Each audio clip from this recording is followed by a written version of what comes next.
এক রাজার হইছে চোখে সমস্যা। সেই রাজা ডাক্তারের কাছে গেছে। ডাক্তার পরীক্ষা নিরীক্ষা করে রাজাকে বলল, রাজা মশাই, আপনার প্রচন্ড পরিমাণে লাল রং দেখতে হবে। আপনি যদি বেশি বেশি লাল রঙের দিকে চেয়ে থাকেন তাহলে আপনার চোখের দৃষ্টিশক্তি আবার ধীরে ধীরে প্রখর হয়ে যাবে। ডাক্তারের এই কথা শুনে রাজা মশাই রাজ দরবারে এসে ঘোষণা দিল, এই রাজ্যের সব কিছুকে লাল রঙে রাঙিয়ে দেয়া হোক।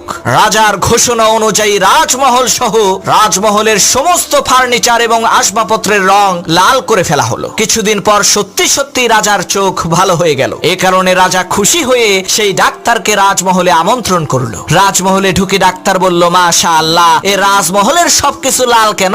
তখন রাজা বলল, ডাক্তার সাহেব, লাল রং দেখলেই তো আমার চোখের জ্যোতি বৃদ্ধি পায়। তখন ডাক্তার বলল, রাজা মশাই, আপনি এই মহলের সব কিছুর রং লাল না করে যদি চোখে একটা লাল চশমা পরতেন তাহলেই তো দুনিয়ার সবকিছুর রং আপনার কাছে লাল হয়ে যেত। এত ঝামেলা করার